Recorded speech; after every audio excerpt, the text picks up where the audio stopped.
Donc nous sommes toujours dans la lecture du livre de la description physique et morale du prophète sallallahu alayhi wa sallam, un livre qui est très intéressant et très important surtout pour nous les musulmans, car il contient ce sur quoi était le prophète, le meilleur des hommes sallallahu alayhi wa sallam, celui qu'il nous a été ordonné de suivre du mieux que nous pouvons.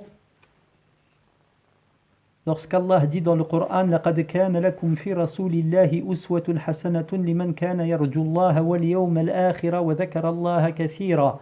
Vous avez certes dans le messager d'Allah un excellent exemple pour ceux qui espèrent en Allah et dans le jour dernier et qui évoquent Allah avec abondance.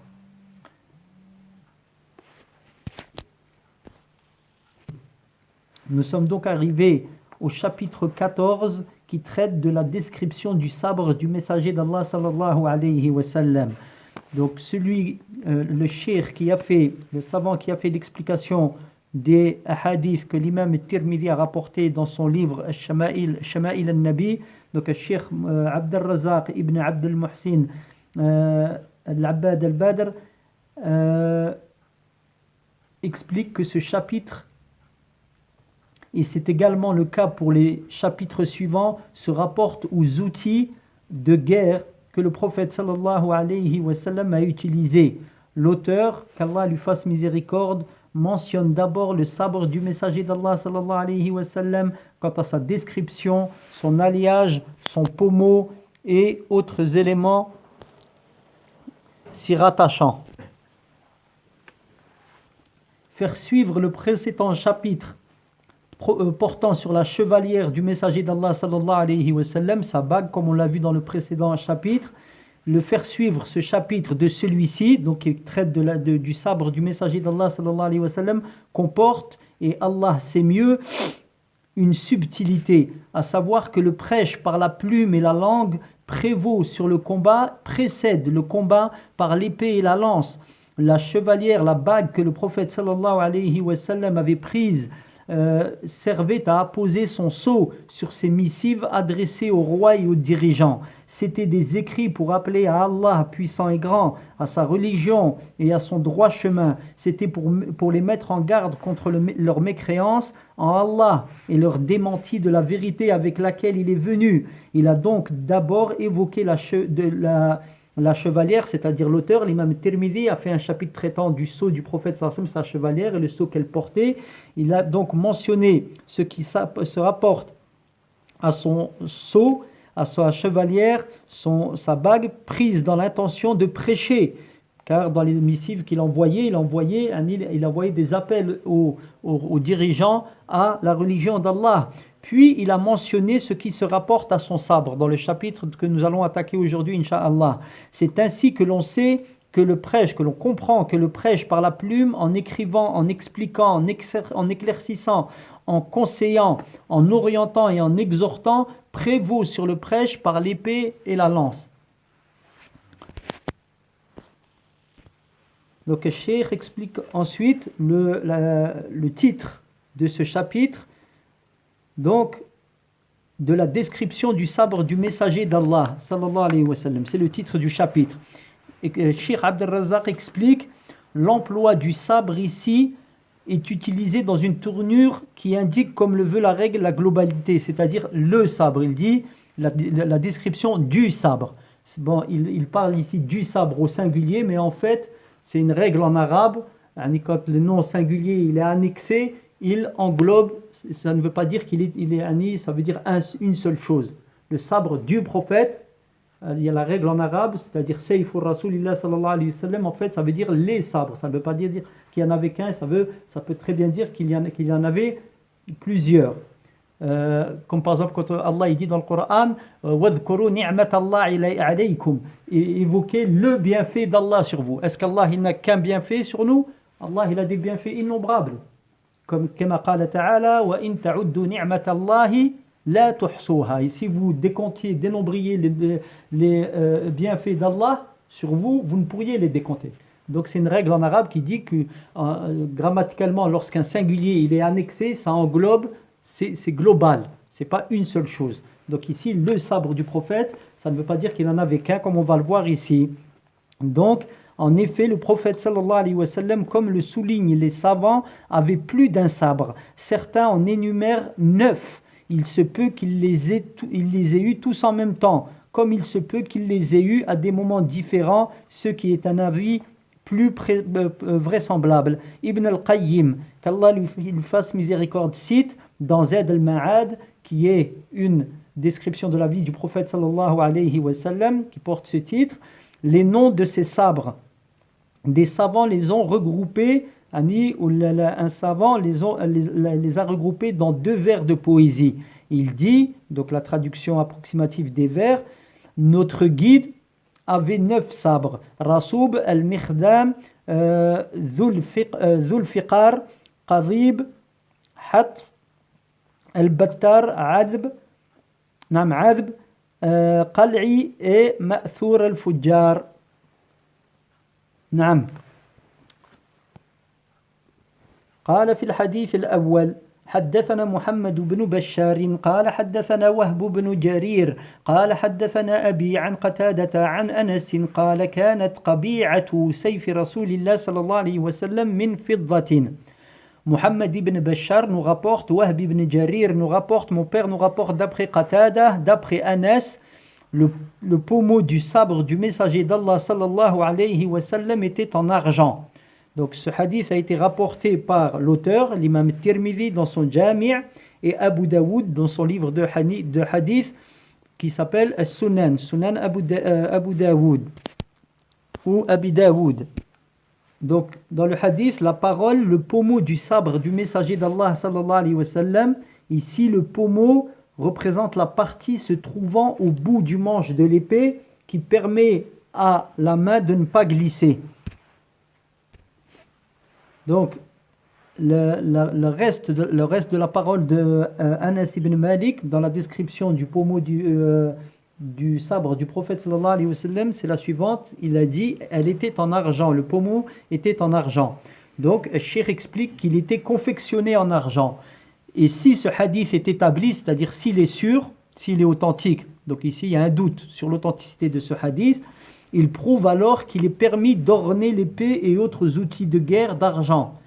Ensuite, il poursuit en disant, mais la chaîne donc de ce hadith, la chaîne de transmission comporte Jarir ibn Hazim al-Azdi. On a dit au début de la chaîne de transmission, Hazim. Naam. Non, عفوا Jarir. Wahb ibn Jarir, Allahu a'lam. Naam. Naam. Donc, Haddathana Abi, lorsque dans la chaîne de transmission, donc c'est Wahb ibn Jarir qui a dit, mon père m'a dit, Jarir. Et le Jarir en question, c'est qui? C'est Jarir ibn Hazim al-Azdi. C'est lui qui tient ça de Anas. Donc, qui prend des hadiths de Qatada, Afwan. De Qatada, qui est Qatada, l'a pris de Anas. Anas, le compagnon. Donc, ici, il ramène le problème, il dit, la chaîne, elle comporte Jarir ibn Hazim al-Azdi, qui, bien qu'il soit crédible, d'accord, il est crédible dans ses transmissions, est jugé faible dans ses hadiths quand il les rapporte de Qatada, d'après Qatada. Quand il dit d'après Qatada, alors à ce moment-là, il n'est pas sûr. Il n'est pas crédible. Parce que peut-être d'autres chaînes de transmission, quand il tient ça, le récit qu'il rapporte, il le tient d'autres que Qatada, qu'Allah lui fasse miséricorde, alors on accepte son témoignage, mais pas d'après Qatada. Justement, c'est ici l'une de ces narrations d'après Qatada. Il tient ça de Qatada. Et il est établi dans Sahih al-Bukhari, d'après Abu Umama, qu'Allah soit satisfait de lui, ceux qui ont remporté les conquêtes, donc c'est-à-dire les conquêtes, ce qu'Allah a permis d'ouvrir comme endroit, comme terre, étaient des gens dont l'ornement des épées n'était ni d'or ni d'argent. Leur ornement était des tendons de chameau, du plomb ou du fer.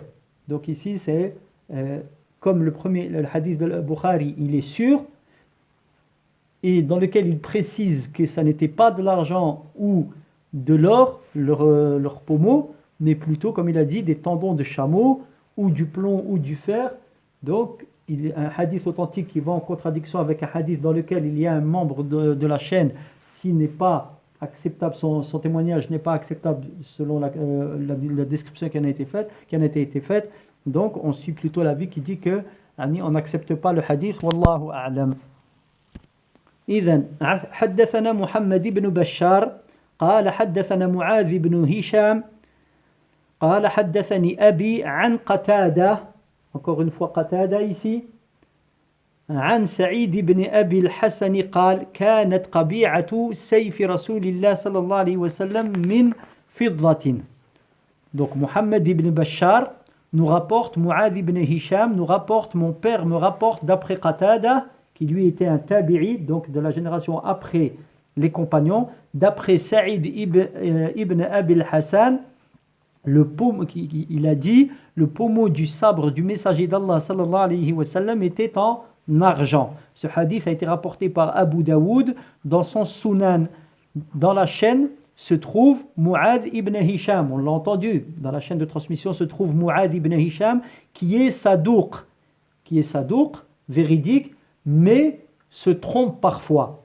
Donc une personne, elle peut avoir la qualité d'être véridique, d'être équitable, mais elle se trompe parfois. Donc il va avoir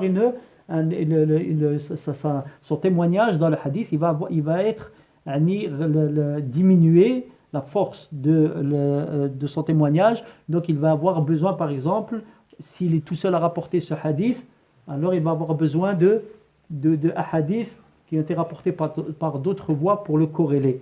Wallahu a'lam.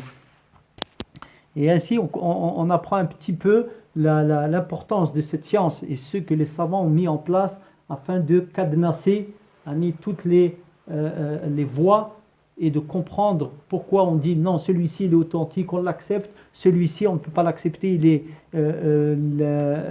est faible, parce qu'il y a dans la chaîne de transmission, etc. Et même les savants, ensuite, ils divergent sur les membres de la chaîne de transmission, et donc ça aussi, ça répond à des règles et à des comportements à l'égard de ces divergences. Donc ici, j'insiste là-dessus, c'est pour qu'on comprenne et qu'on soit fier de ce qu'Allah Azza wa Jal il nous a donné, qu'il n'a donné à personne d'autre. Qu'il n'a donné à personne d'autre, sauf aux musulmans. Et c'est encore une preuve de la vérité, s'il le faut, que Allah Azza wa Jal il a choisi cette religion pour être préservée. Walillahi alhamd. Donc voilà pour ce qui traite de l'authenticité de ce hadith.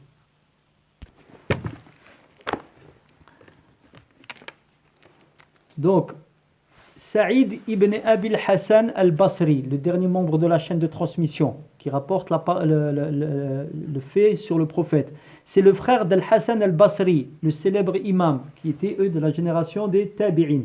D'accord? Ce n'étaient pas des compagnons. Donc ici, on comprend que la chaîne, elle s'arrête à un tabi'i, non pas à un compagnon. Donc ça veut qu'il manque quelqu'un dans la chaîne de transmission. C'est un tabi'i, donc quelqu'un qui n'a pas rencontré le prophète, qui dit le prophète, il avait cela. Ici, en l'occurrence, là, le pommeau de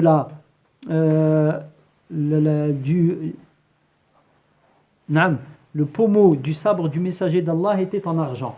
Donc il ne tient pas ça d'un compagnon. Donc il rapporte une information sur le prophète sallallahu alayhi wa sallam, mais lui n'a pas vu le prophète. Donc quand c'est un tabi'i, donc un homme de la génération d'après les compagnons qui rapporte une parole sur le prophète directement, on dit que, comme il va le dire ici, le cheikh il explique, d'après Saïd ibn Abil Hassan, il dit c'est un hadith qu'on appelle mursal. Donc et le mursal c'est quoi? C'est un tabi'i, donc la génération après les compagnons, qui rapporte directement du prophète. Donc il manque quelqu'un. Le mursal c'est quand il manque le compagnon dans la chaîne de transmission. D'accord? Il y a un trou dans la chaîne de transmission, il n'y a pas le compagnon. Donc c'est mursal. Et les savants ils disent que c'est donc une cause de faiblesse dans le hadith. D'accord? Et Après, il y a certains savants, il y a des divergences, on ne va pas rentrer dans les détails. Wa alaykoum salam. Donc il dit, c'est un hadith mursal. Donc maintenant, on essaie de se souvenir que le mursal, il manque un compagnon dans la chaîne de transmission. L'imam Abu Daoud a dit, le plus fort de ces hadiths est celui de Sa'd ibn Abil Hassan, c'est-à-dire dans le domaine sur le pommeau du sabre du prophète sallallahu alayhi wa sallam. Les autres sont faibles. Les autres sont faibles. Donc peut-être que l'imam Abu Daoud, il accepte ce hadith pour des raisons. Wallahu a'lam. قال حدثنا أبو جعفر محمد بن صدران البصري قال حدثنا طالب بن جحير عن هود وهو ابن عبد الله بن سعد عن جده قال دخل رسول الله صلى الله عليه وسلم مكة يوم الفتح وعلى سيفه ذهب وفضة قال طالب فسألته عن الفضة فقال كانت قبيعة السيف فضة. Donc ici Abu Ja'far Muhammad ibn Sudran al-Basri nous rapporte, Talib ibn Hujayr nous rapporte d'après Houd, il s'agit d'Ibn Abdillah ibn Sa'd, d'après son grand-père, le messager d'Allah sallallahu alayhi wa sallam entra à la Mecque le jour de la libération. Donc en fait l'ouverture de la Mecque, Allah Azza wa Jal, il a permis aux musulmans donc d'entrer à la Mecque vainqueurs. Il y avait sur son sabre de l'or et de l'argent ici. Talib dit, je le questionnais, donc le rapporteur du hadith, sur l'argent, donc la matière, l'argent en question. Il répondit, le pommeau du sabre était en argent. Qu'est-ce qu'il est dit dans le commentaire? Qu'est-ce qu'il est dit dans le commentaire sur ce hadith? Donc, qui l'a rapporté? L'auteur, l'imam al-Tirmidhi, dans son Jami', c'est le livre dans lequel il a rassemblé les hadiths. Dans certains manuscrits, on trouve d'après son grand-père maternel, le fameux grand-père qui est dans la chaîne de transmission, son grand-père maternel. Le nom de celui-ci est Mazida ibn Malik. On dit aussi Mazida ibn Jarir. Houd ibn Abdillah, donc celui qui est aussi un des membres de la chaîne de transmission, est inconnu, majhoul. Il est inconnu, donc on connaît son nom, mais on ne sait pas qui c'est. La chaîne de transmission n'est donc pas établie. Donc elle est faible. C'est pourquoi Al-Zahabi, un grand savant du hadith, dit dans Mizan al-i'tidal, c'est réprouvé, munkar. Donc ce hadith, nous n'avons aucunement connaissance de présence d'or dans son sabre au prophète sallallahu alayhi wa sallam. Donc voilà comment il dit ce texte, on ne s'appuie pas dessus. Il y a quelqu'un qui est inconnu dans la chaîne de transmission. Plus il y a le premier, c'était le fameux grand-père maternel ou grand-père. Donc il n'y a que le fait qu'il y ait un inconnu dans la chaîne de transmission. Donc le hadith est non accepté. Mais il faut savoir quand même que les savants font quand même l'explication du hadith. Pourquoi est-ce que les savants ils font les explications quand même d'un hadith qui est jugé faible? On sait qu'il est faible, mais pourtant ils font l'explication. Parce qu'il y a des parties du hadith qui sont elles, donc le hadith lui-même il est faible, mais qu'on va retrouver dans des hadiths authentiques. Donc ça, c'est un profit pour nous, et même pour savoir, même les parties qui sont faibles, pour savoir qu'est-ce que ça veut dire. Afin qu'on puisse même expliquer les parties en question. Donc Talib dit, comme il dit à la fin du hadith, il y a Talib, il y a un Talib là, un homme qui s'appelle Talib qui a interrogé, dit, il s'agit d'Ibn Hujayr, le narrateur d'après Houd. Donc il y avait dans la chaîne de transmission Ibn Hujayr, d'après Houd, après il a donné le nom de Houd. Donc c'est lui Talib. Je le questionnais sur l'argent, c'est-à-dire que je questionnais Houd, donc celui de qui il tient ce hadith, sur ce qui était en argent. Et il répondit, c'est-à-dire Houd, le pommeau du sabre était en argent. C'est comme si la question portait, et Allah sait mieux, sur la partie du sabre qui était en argent. Pour ce qui est du pommeau, nous avons déjà vu sa signification. Donc on apprend ici, nous, que les hadiths qui sont rapportés jusqu'à présent sur le pommeau en argent, c'est faible, les hadiths. Et la chose la plus sûre que l'auteur, Abu Daoud, l'imam Abu Daoud, c'est le hadith qu'on a vu auparavant, le fameux hadith mursal, le hadith dans lequel il manque un compagnon, qui dit que le pommeau du sabre du messager d'Allah sallallahu alayhi wa sallam était en argent. Donc je répète la parole à ce sujet de l'imam Abu Daoud. Le plus fort de ces hadiths est celui de Saïd ibn al-Hassan, les autres sont faibles. D'accord? Tout en sachant que le hadith mursal, donc il y a des choses à dire quant à est-ce qu'il est accepté ou non accepté, les conditions d'acception, etc. Wallahu a'lam. قال حدثنا محمد بن شجاع البغدادي قال حدثنا أبو عبيدة الحداد عن عثمان بن سعد عن ابن سيرين قال صنعت سيفي على سيف سمرة بن جندب وزعم سمرة أنه صنع سيفه على سيف رسول الله صلى الله عليه وسلم وكان حنفيا.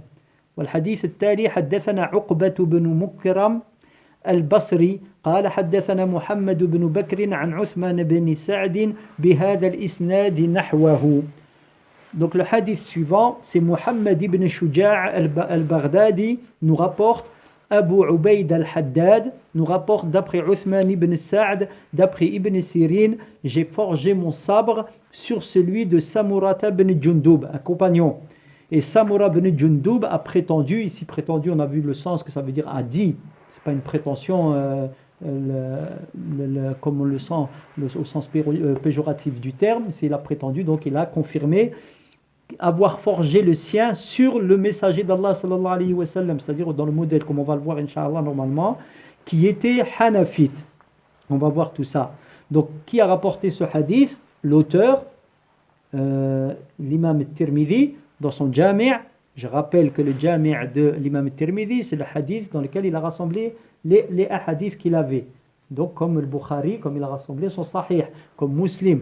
Et ils ont ainsi tous un titre. Donc ici, on comprend le hadith et on va voir Inch'Allah le sens de Hanafite ici. Donc la parole qui était Hanafite. Donc ici, il explique, Cheikh Abd al-Razzaq, que ce sont les propos de Samura, le compagnon. Anhu, mais il est probable que ce soit plutôt les propos de Muhammad ibn Sirin qui tient de Samura, donc le tabi'i. D'accord? C'est soit le compagnon, soit le tabi'i, le suivant, c'est-à-dire la génération après les compagnons, ceux qui ont vécu avec les compagnons. Donc parmi eux, Muhammad ibn Sirin qui était très connu, comme l'imam al-Basri par exemple, qui était aussi très, très connu. Donc qui était très connu également. Donc ici, le sabre est ainsi décrit, Hanafite. Pourquoi?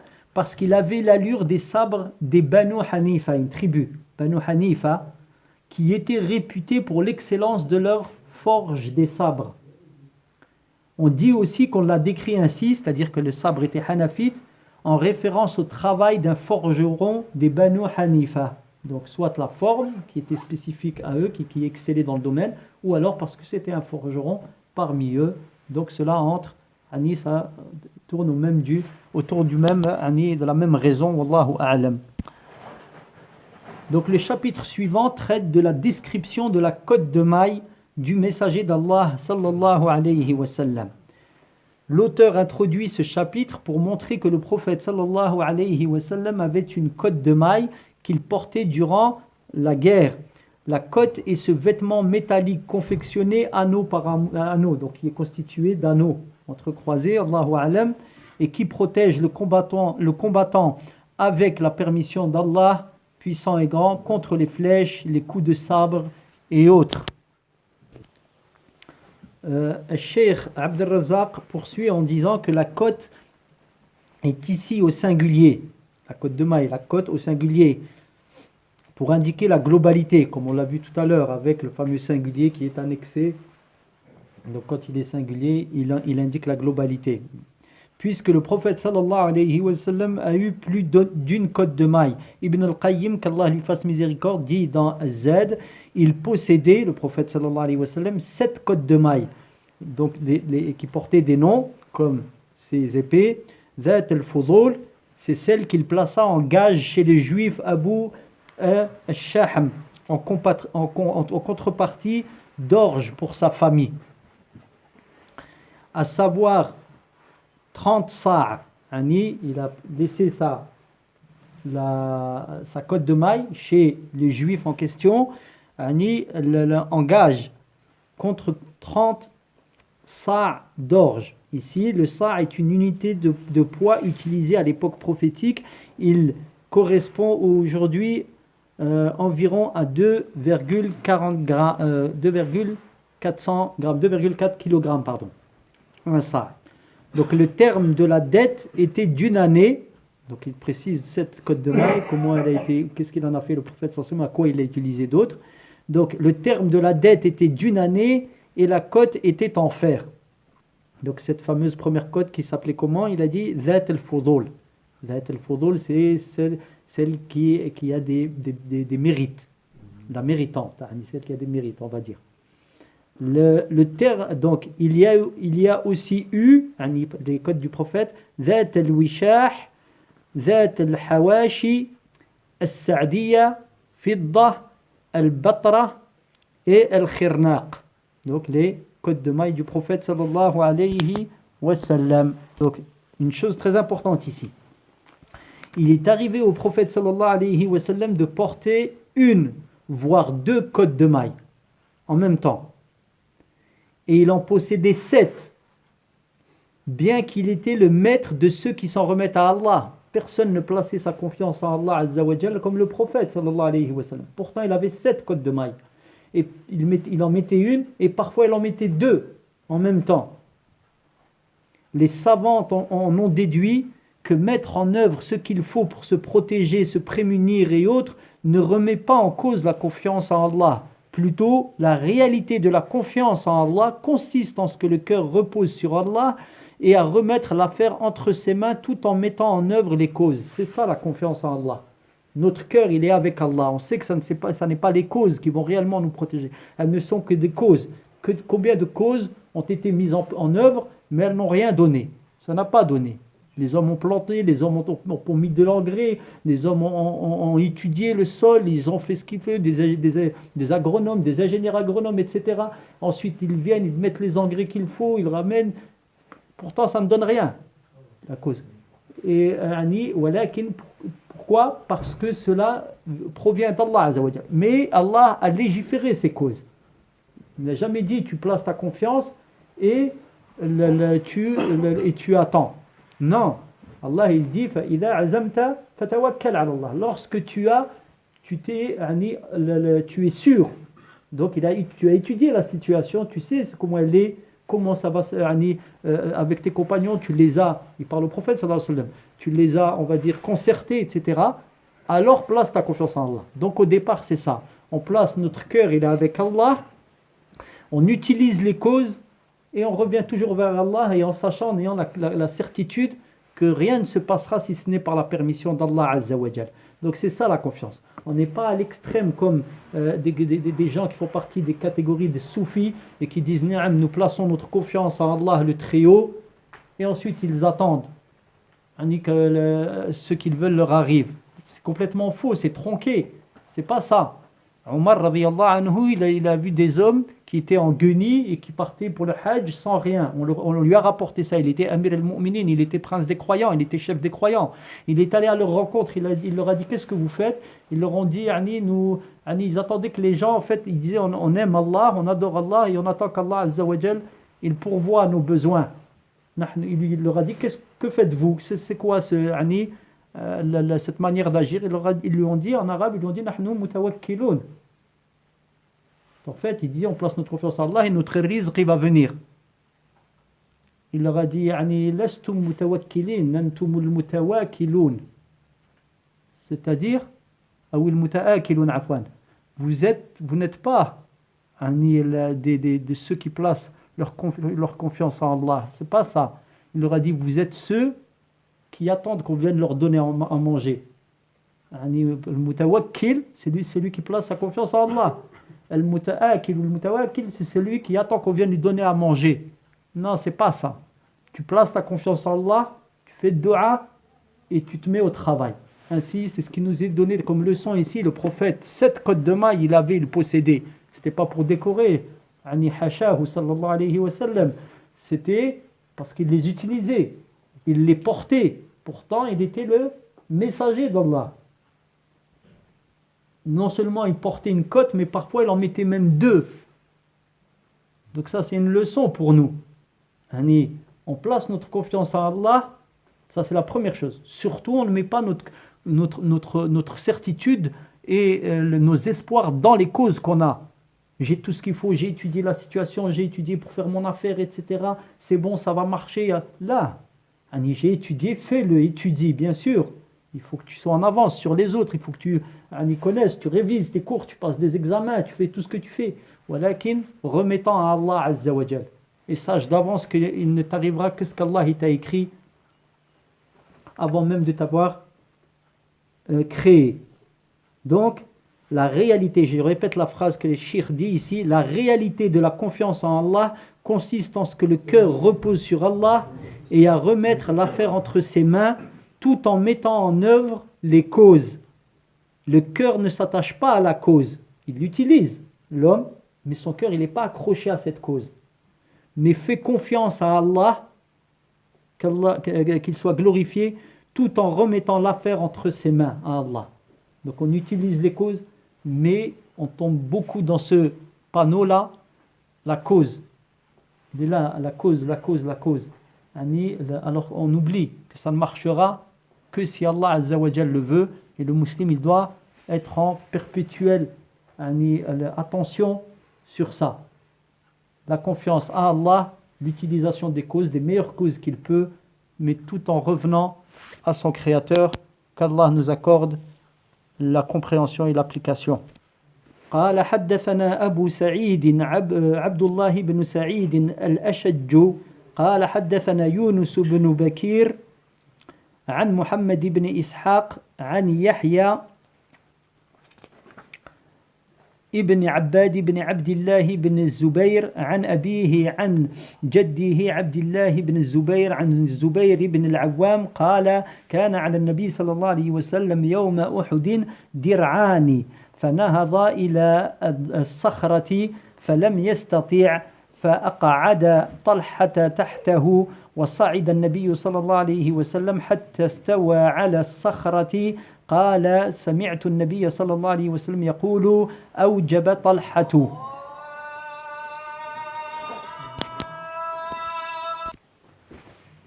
Abu Saïd Abdullah ibn Saïd al-Ashaj nous rapporte Yunus ibn Bukayr, nous rapporte d'après Muhammad ibn Ishaq, d'après Yahya ibn Abbad ibn Abdullah ibn Zubayr, d'après son père, d'après son grand-père Abdullah ibn Zubayr, d'après Az-Zubayr ibn al-Awwam. Donc là ici vous voyez qu'une chaîne de transmission elle peut être plus longue.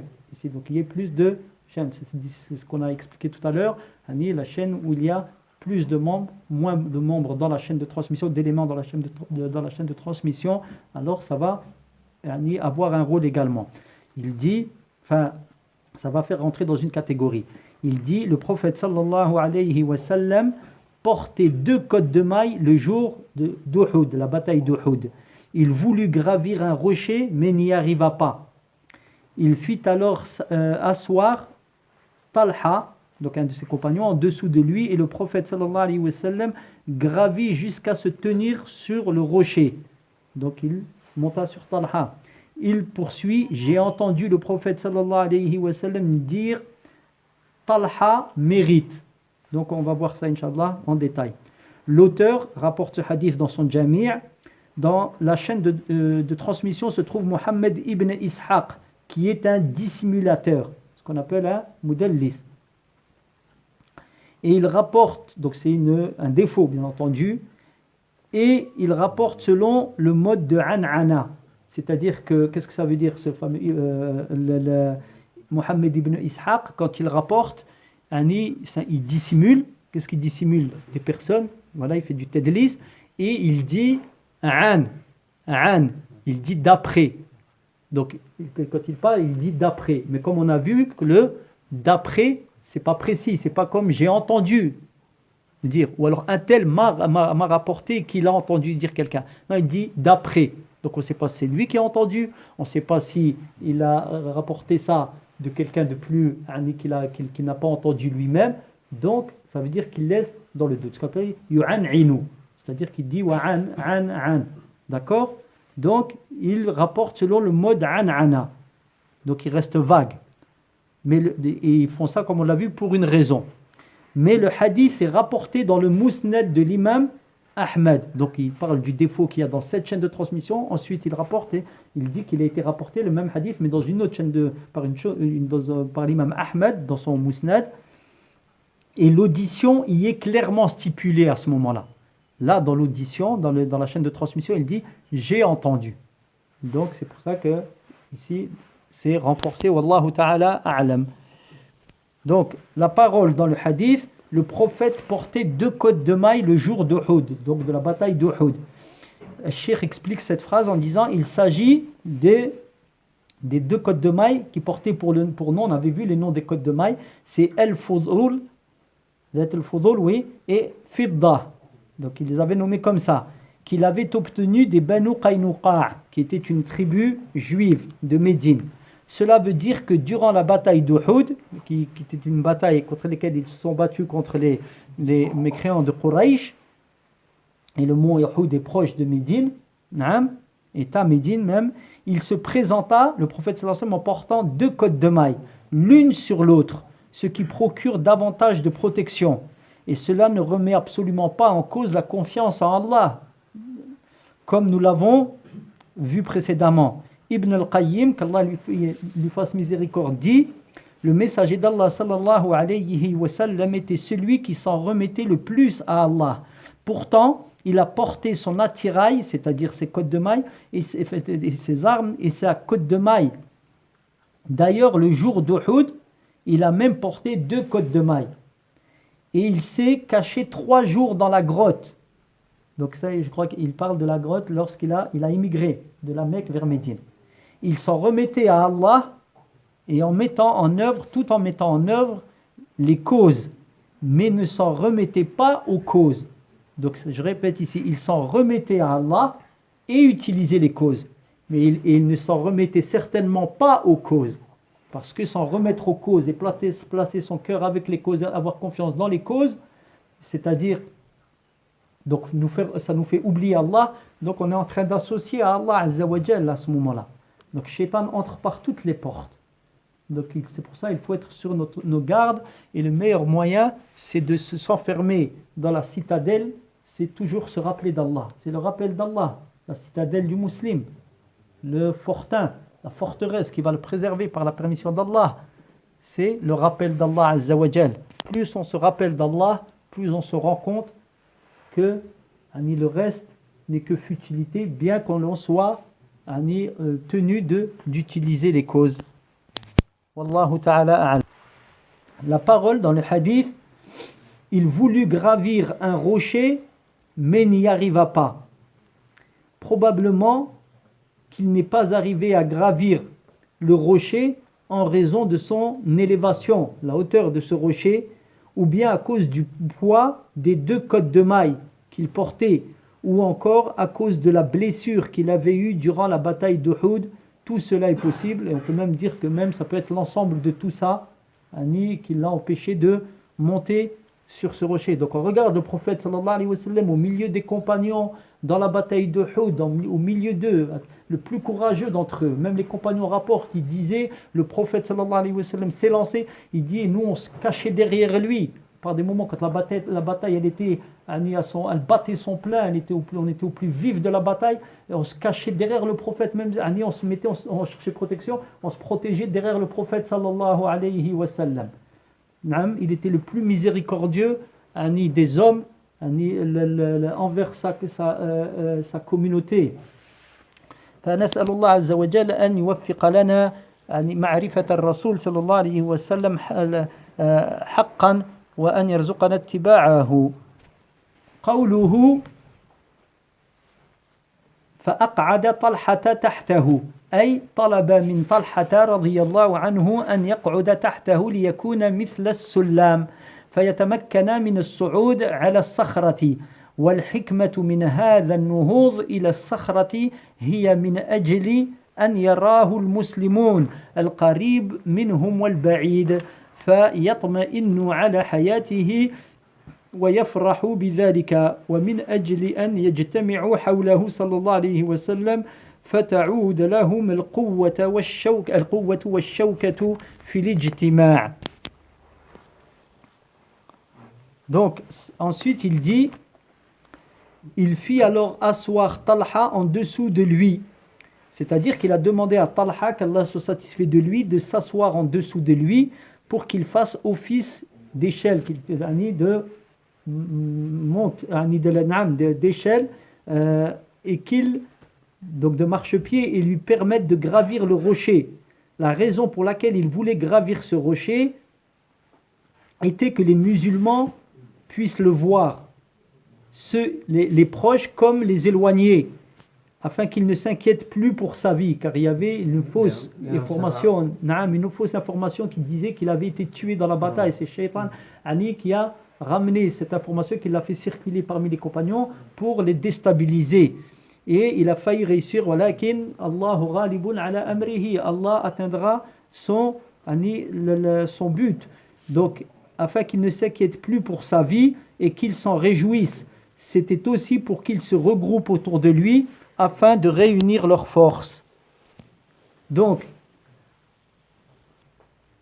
il dit ensuite jusqu'à se tenir sur le rocher, c'est-à-dire jusqu'à ce qu'il soit dessus, au-dessus. C'est ce que signifie le terme en arabe istiwa, le verbe, donc istawa.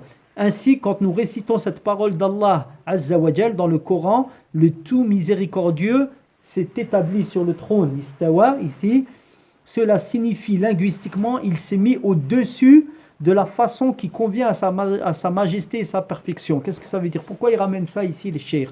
C'est bien pour nous montrer qu'Allah Azza wa Jal, il est au-dessus de nous et qu'il est établi sur son trône, au-dessus de son trône, et que c'est une qualité d'Allah Azza wa Jal. Mais que la manière de se mettre sur son trône, de s'établir sur son trône, on ne la connaît pas. Et c'est pour ça qu'il dit ici, de la façon qui convient à sa majesté et à sa perfection. Il ne dit pas de telle ou telle manière, de telle ou telle façon. Il s'est établi sur son trône, c'est une croyance chez les gens de la sunna, on la confirme, on y croit, c'est dans notre foi, elle est ancrée en nous, ces qualités d'Allah, comme il s'est décrit, on y croit. Comment? On ne sait pas. Pourquoi? Parce qu'il nous a décrit les qualités, il s'est établi sur le trône, il a un visage, il a des mains, et ainsi de suite. Mais le comment, il ne nous l'a pas, il ne nous en a pas informé qu'il soit glorifié. Donc, nous confirmons la qualité et nous laissons à Allah la manière. Car il est le seul qui la connaisse, car il ne nous en a pas informé, ni son prophète sallallahu alayhi wa sallam. Ici, le cheikh revient tout de suite. Regardez, on parle d'un hadith qui traite de l'istiwa. Le prophète, il est monté sur un rocher, il s'est établi sur le rocher, le prophète. Voilà, tout de suite, il revient, il dit, regardez comment nous, on doit croire dans ce mot-là.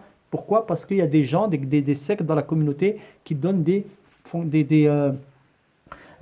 sens tronqués et faux parce qu'ils font rentrer leur raison. Chacun fait rentrer sa raison, il fait son analyse et il commence à donner des interprétations. Alors que les compagnons, ils étaient unanimes sur ces points-là. Donc l'importance de ce rappel de la part du cheikh, qu'Allah lui fasse miséricorde et le récompense. Donc il dit, ce sens au verset, donc il n'y a pas d'autre signification, ce sens donné au verset et à d'autres du genre fait l'unanimité des imams parmi les salafs, les pieux prédécesseurs, qu'Allah leur fasse miséricorde. Donc la parole du prophète sallallahu alayhi wa sallam, Talha mérite, c'est le paradis. Ça veut dire quoi? Le paradis lui incombe, le paradis lui revient. Sa place au paradis, elle est assurée. Ainsi, Talha, de même que Zubayr, celui qui rapporte le narrateur du récit, font tous deux partie des 10 élus au paradis, les 10 élus de leur vivant. Al-Ashra al-Mubashirin, les 10 qui ont reçu la bonne annonce du paradis de leur vivant. Personne ne sait s'il va rentrer au paradis. Walakin, il y en a parmi les compagnons du prophète sallallahu alayhi wa sallam auxquels il leur a fait l'annonce du paradis. Parmi eux, c'est 10. نقرأ الحديث الآخر. قال حدثنا محمد بن عمر قال حدثنا سفيان بن أبو عنينة عن يزيد ابن خصيفة عن السائب بن يزيد أن رسول الله صلى الله عليه وسلم كان عليه يوم أحد درعان وقد ظاهر بينهما. Donc Mohammed ibn Abi Umar nous rapporte Sufyan ibn Uyayna, nous rapporte d'après Yazid ibn Khusayfa, d'après As-Sa'ib ibn Yazid, il y avait sur le messager d'Allah sallallahu alayhi wa sallam le jour d'Uhud 2 côtes de mailles qu'il porta l'une sur l'autre. Donc ce hadith a été rapporté par Ibn Majah dans son Sunan. Ce hadith est mursal. On a vu ce qu'était le mursal, c'est-à-dire qu'il manque quoi dans le mursal, on a dit? Il y a un inconnu dans la chaîne de transmission. Lequel? Quel inconnu? Compagnon. Il manque le compagnon. Mais il est rapporté dans Sunan Abi Daoud d'après As-Sa'ib ibn Yazid, d'après un homme qu'il nomma, c'est-à-dire parmi les compagnons. Donc il est rapporté d'une manière continue, complète, dans un autre hadith, que le messager d'Allah sallallahu alayhi wa sallam portait donc 2 côtes de mailles le jour de Uhud, de la bataille d'Uhud. قال في الشرح. Donc, As-Sa'ib ibn Yazid, qu'Allah soit satisfait de lui, est un jeune compagnon.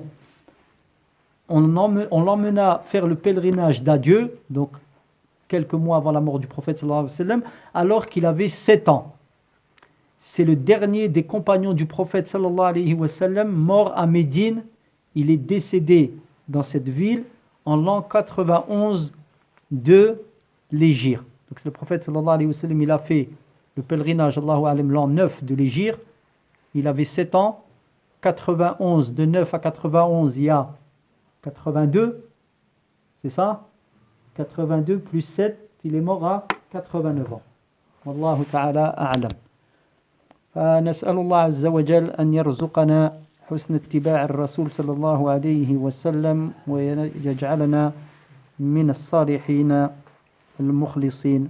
الله أعلم وصلى الله على نبينا محمد وعلى آله وصحبه أجمعين.